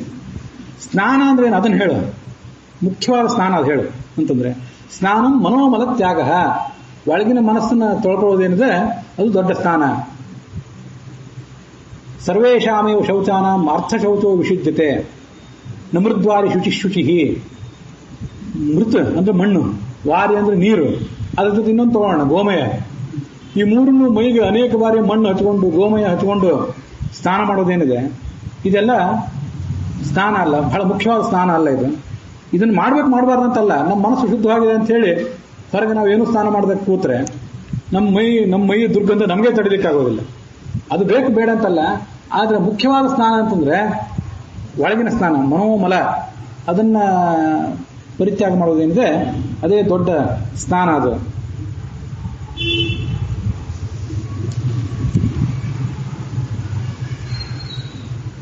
ಮುಂದೆ ಅವನು ಕೇಳಿದ, ಪಂಡಿತ ಅಂದ್ರೆ ಯಾರಪ್ಪ ಅದನ್ನ ಸ್ವಲ್ಪ ಹೇಳಿ ನನಗೆ. ಪಂಡಿತ ಅಂದ್ರೆ ಯಾರು, ಮತ್ತೆ ನಾಸ್ತಿಕ ಅಂದ್ರೆ ಯಾರು, ಇವ್ರ ಬಗ್ಗೆ ಸ್ವಲ್ಪ ವಿವರಣೆಗಳನ್ನು ಕೊಡು. ಮೂರ್ಖ ಅಂದ್ರೆ ಯಾರು? ಅದಕ್ಕೆ ಇವನು ಹೇಳಿದ, ಧರ್ಮಜ್ಞ ಪಂಡಿತೋ ಧ್ಯೇಯ. ನಮಗೆಲ್ಲ ಎಲ್ಲ ಕಡೆ ಪಂಡಿತರಿಗೆ ಪಮ್ ಅಂತ ಹಾಕ್ತಿರ್ತಾರೆ, ಇಲ್ಲೇನು ವಿ ಅಂತ ಹಾಕ್ತಿರ್ತಾರೆ, ವಿದ್ವಾನ್ ಅಂತ ಹಾಕ್ತಿರ್ತಾರೆ. ಪಂಡಿತ ಅಂದ್ರೆ ಏನು? ವಸ್ತುತಃ ವ್ಯಾಕರಣದ ಪ್ರಕಾರ ಪಡಿ ಭೇದನೆ ಅಂತ ಧಾತು. ಪಡಿ ಅಂತ ಧಾತುವಿನ ಮೂಲ ರೂಪ, ಅದಕ್ಕೆ ಭೇದನ ಅಂತ ಅರ್ಥ. ಕಾರ್ಯಕಾರ್ಯ ವಿವೇಕ ಇದ್ದವನು ಏನು ಮಾಡಬೇಕು, ಏನು ಮಾಡಬಾರದು, ಏನು ಸರಿ, ಏನು ತಪ್ಪು, ನಿತ್ಯ ಯಾವುದು, ಅನಿತ್ಯ ಯಾವುದು, ಶಾಶ್ವತ ಯಾವುದು, ಅಶಾಶ್ವತ ಯಾವುದು ಅಂತ ಎಚ್ಚರ ಇದ್ದವನೇ, ಧರ್ಮ ಯಾವುದು, ಅಧರ್ಮ ಯಾವುದು ಅಂತ ಎಚ್ಚರ ಇದ್ದವನೇ ಪಂಡಿತ. ಪಂ ಪಂ ಅಂತ ಹಾಕ್ತಿರ್ತಾರೆ. ವಿದ್ವಾನ್ ಅಂದ್ರೂ ತಿಳಿದವನು ಅಂತಾನೆ ಅರ್ಥ. ನಮಗೆ ಅನೇಕ ಕಡೆ ನಾನು ಅನ್ಕೊಳ್ಳೋದಿದೆ, ಹಾಸ್ಯಕ್ಕಾಗಿ ಅನ್ಕೊಳ್ಳೋದಿದೆ, ಹಂಗೆ ಮಾಡ್ರಿ ಅಂದ್ರೂ ಯಾರು ಮಾಡೋದಿಲ್ಲ. ಮಧ್ವಶಾಸ್ತ್ರ ಸಂಪನ್ನ ಅಂತ ಹೇಳ್ತಿರ್ತಾರೆ, ಮಶಾಸಂ ಅಂತ ನಮ್ಮ ಹೆಸರಿನಿಂದ ಹಾಕ್ತಿರ್ತಾರೆ ಅನೇಕ ಬಾರಿ. ಮಶಾಸಂ, ಮಧ್ವಶಾಸ್ತ್ರ ಸಂಪನ್ನರು. ಮೂರು ಅಕ್ಷರ ಕೆಲವರು ಹಾಕ್ತಾರೆ, ಕೆಲವರು ಬರೀ ಪಂ ಅಂತ ಪಂಡಿತ್ ಅಂತ ಹಾಕ್ತಿರ್ತಾರೆ, ಕೆಲವರು ವಿ ಅಂತ ಹಾಕ್ತಿರ್ತಾರೆ, ಹಾಕ್ತಿರ್ತಾರೆ. ಮತ್ತೆ ಏನಿದ್ರು ಡಾಗ್ ಅಂತ ಹಾಕ್ತಿರ್ತಾರೆ, ಡಾಕ್ಟರ್ ಅಂತ ಹಾಕ್ತಿರ್ತಾರೆ. ನಾವು ಇದ್ಯಾವುದು ಬೇಡ, ಪಮ್ಮ ಅಂತ ಹಾಕೊಳ್ಳೋಣ. ಮ ಶಾಸಂ ಬೇಡ, ಮಧ್ವಶಾಸ್ತ್ರ ಸಂಪನ್ನ ಅಂತ ಬೇಡ, ಪಂ ಒಂದು ಡಾಟ್ ಮತ್ತು ಮುಂದೆ ಮ ಅಂತ ಹಾಕೊಳ್ಳೋಣ. ಇದೇನ್ರಿ ಹೊಸಾದ್ ಹೇಳ್ತಿದ್ದೀರಲ್ಲ ಅಂತಂದ್ರೆ, ಹೊಸಾದಲ್ಲ ಇದು, ಉಪನಿಷತ್ ನಮ್ಗೆ ಹೇಳಿದ್ದು. ಸ್ವಯಂ ಧೀರ ಪಂಡಿತಂ ಮನ್ಯಮಾನ ಅಂತ. ನಾವು ಪಂಡಿತರಲ್ಲ, ಪಂಡಿತಂ ಮನ್ಯಮಾನರು ನಾವು. ಪಂಡಿತ ಮನ್ಯಮಾನರು ಅಂದ್ರೆ ಪಂಡಿತರು ಅಂತ ತಿಳ್ಕೊಂಡವರು ಅಂತ ಅರ್ಥ. ವಸ್ತುತಃ ಪಂಡಿತರಲ್ಲ, ಪಂಡಿತರು ಅಂತ ತಿಳ್ಕೊಂಡವರು ಮತ್ತೆ ಜನರಿಂದ ಹೊಗಳಿಸಿಕೊಂಡವರು ಅಂತ ಅರ್ಥ.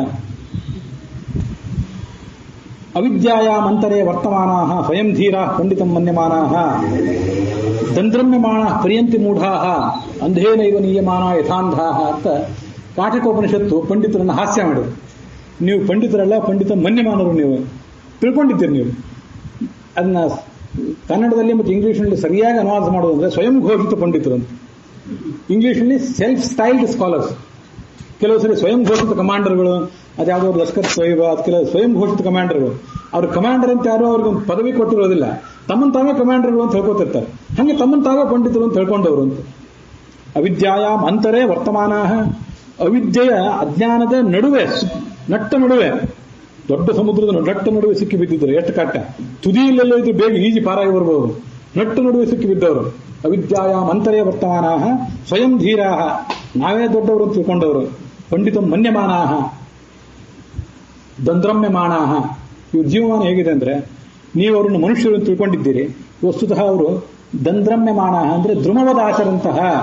ದ್ರುಮ ಅಂದ್ರೆ ವೃಕ್ಷ, ವೃಕ್ಷದಂತೆ ಇವ್ರ ಬದುಕು. ವೃಕ್ಷನೂ ನಿಂತಿರ್ತದೆ ಒಂದ್ ಕಡೆ, ಅದಕ್ಕೇನು ತಿಳಿತದೆ? ನೀರು ಹಾಕಿದ್ರೆ ನೀರು ಕುಡಿತದೆ. ಸಮೀಪದಲ್ಲೂ ನೀರಿನ ಸೆಲೆ ಇದ್ರೆ ತನ್ನ ಬೇರನ್ನು ಆ ಕಡೆ ಎಕ್ಸ್ಪ್ಯಾಂಡ್ ಮಾಡಿ ನೀರನ್ನು ಎಳ್ಕೋತದೆ. ಗೊಬ್ಬರ ಹಾಕಿದ್ರೆ ತೋರ್ತದೆ.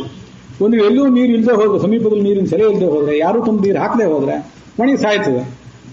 ಒಂದು ವೃಕ್ಷಕ್ಕೆ ಏನು ಬುದ್ಧಿ ಇರ್ತದೆ ಅಂದ್ರೆ, ವೃಕ್ಷದ ಉದಾಹರಣೆ ಇವ್ರು ಯಾಕೆ ಕೊಟ್ಟರು ಅಂದ್ರೆ, ಇವ್ರನ್ನ ಕಲ್ಲು ಮಣ್ಣಿಗೆ ಉದಾಹರಣೆ ಕೊಡ್ಲಿಲ್ಲ. ಯಾಕೆ? ಕಲ್ಲು ಮಣ್ಣು ಉಸಿರಾಡೋದಿಲ್ಲ, ವೃಕ್ಷ ಉಸಿರಾಡ್ತದೆ. ನೀವು ಉಸಿರಾಡ್ತಿದ್ದೀರಿ, ನೀರು ಕುಡಿತೀರಿ, ಯಾರು ಏನಾದ್ರು ಹಾಕಿ ತಿಂತೀರಿ, ಬೆಳಿತೀರಿ, ಯಾರಾದ್ರು ಕಡಿದ್ರೆ ಕಡಿಸ್ಕೋತೀರಿ ಕೊನೆಗೆ ಒಂದು ದಿವಸ.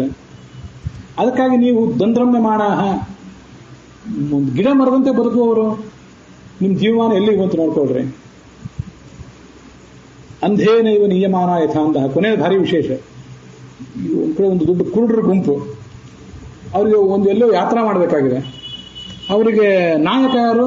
ಅವನು ಒಬ್ಬ ಕುರುಡನೆ.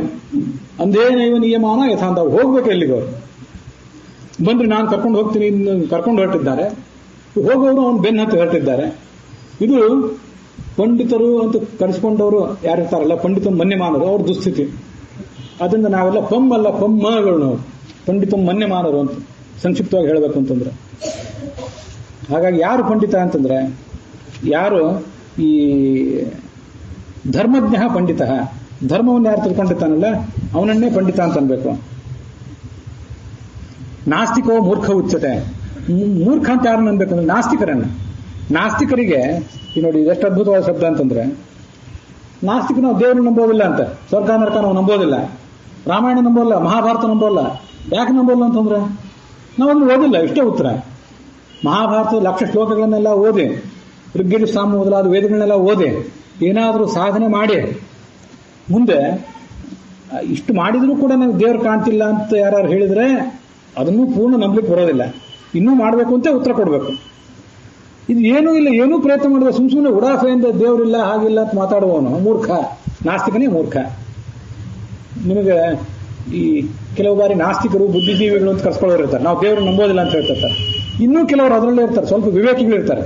ಅವ್ರೇನಂತಾರೆ ಅಂದ್ರೆ, ದೇವ್ರು ಇದ್ದಾನ ಇಲ್ಲ ಅಂತ ಹೇಳಿದ್ರೆ ನಂಗೆ ಗೊತ್ತಿಲ್ಲ ಅಂತಂತಿರ್ತಾರೆ. ಅದ್ರೊಳಗೆ ಸ್ವಲ್ಪ ಇನ್ನೂ ಅಡ್ಡಿ ಇಲ್ಲ. ಅವರಿಗೆ ಅಜ್ಞೇಯತಾವಾದಿಗಳು ಅಂತ ಕರೀತಾರೆ ಫಿಲಾಸಫಿಯಲ್ಲಿ.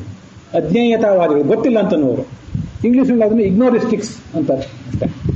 ಗೊತ್ತಿಲ್ಲ ಅಂತನೋ ಅವ್ರಿನ್ನೂ ವಾಸಿ, ಸ್ವಲ್ಪ ಅಡ್ಡಿ ಇಲ್ಲ. ಯಾಕೆಂತಂದ್ರೆ ಏನೋ ಒಂದು ಸಾಧ್ಯತೆ ಇದೆ, ನಮ್ಗೆ ಗೊತ್ತಿಲ್ಲ ಅದು.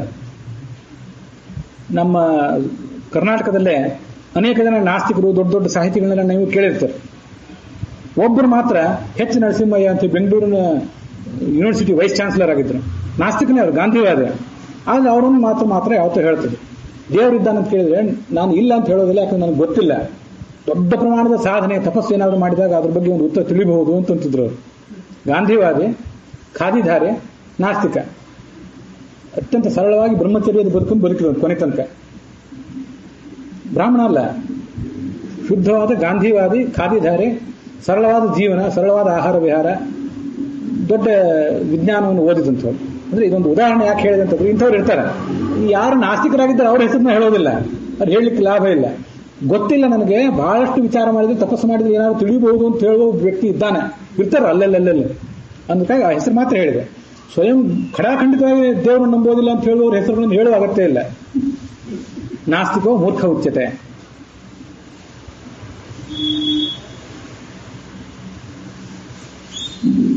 ಕಶ್ಚ ಡಂಭ ಪ್ರಕೀರ್ತಿತ. ಡಂಭಾಚಾರ ಅಂದ್ರೆ ಏನು, ಅದ್ರ ಬಗ್ಗೆ ಸ್ವಲ್ಪ ಹೇಳು. ಡಂಭಾಚಾರದ ಬಗ್ಗೆ ಕಳೆದ ದಿವಸ ನಾವು ನೋಡಿದ್ದೇವೆ. ಅದಕ್ಕೆ ಅವನ ಉತ್ತರ ಏನು ಹೇಳಿದ ಅಂದ್ರೆ, ದಂಭೋ ಧರ್ಮೋ ಧ್ವಜೋಕ್ಷಯ. ಭಾಗವತದಲ್ಲಿ ನೀವೆಲ್ಲರೂ ಒಂದು ಶಬ್ದ ಕೇಳಿರ್ತೀರಿ. ಈ ವಾಸ್ತವಿಕವಾಗಿ ಧಾರ್ಮಿಕರಾದವರು ಕೆಲವರು ಇರ್ತಾರೆ. ಇನ್ನು ಕೆಲವರು ಹೇಗಿರ್ತಾರೆ ಅಂತಂದ್ರೆ, ಅವರು ವಾಸ್ತವಿಕವಾಗಿ ಧಾರ್ಮಿಕರಾಗಿರೋದಿಲ್ಲ, ಧರ್ಮದ ಧ್ವಜ ಹಿಂಗೆ ತಗೊಂಡು ಓಡಾಡ್ತಿರ್ತಾರೆ. ಅವರೆಲ್ಲರೂ ದೂರದಿಂದ ಬಂದ್ರು ಅಂದ್ರೆ ಇವ್ರ ತಲೆ ಕಾಣಿಸೋಕ್ಕಿಂತ ಮೊದಲು ಧರ್ಮದ ಧ್ವಜ ಕಾಣಿಸ್ತಿತ್ತು. ಧ್ವಜ ಅಂದ್ರೆ ಏನೋ ಫ್ಲಾಗ್ ಅಲ್ಲ, ಲಾಂಛನಗಳು, ಬಾಹ್ಯ ಲಾಂಛನಗಳು ಮೊದಲು ಕಾಣಿಸ್ತವೆ. ಬಂದವ್ರು ಯಾರೋ ಬಹಳ ದೊಡ್ಡವ್ರು ಬಂದರು ಅಂತೇಳಿ ಜನರಿಗೆಲ್ಲ ಒಂದು ಭ್ರಾಂತಿ ಆಗಬೇಕು. ಹಾಗಿರ್ತಾರೆ. ಅವ್ರನ್ನ ಧರ್ಮ ಧ್ವಜರು ಅಂತ ಕರೀತಾರೆ. ದಂಭೋ ಧರ್ಮೋ ಧ್ವಜೋತ್ಸಯ. ಧ್ವಜವನ್ನು ಕೈಯಲ್ಲಿ ಎತ್ತಿದ್ರು, ಧ್ವಜವನ್ನು ಮಾತ್ರ ಝಳಪಿಸ್ತಾ ನಾವು ಬಂದ್ವಿ ಅಂತ ಯಾರು ಘೋಷಣೆ ಮಾಡ್ತಿರ್ತಾರೆ, ಅವರನ್ನೇ ಡಂಭಾಚಾರಿಗಳು ಅಂತ ಅನ್ನಬೇಕು.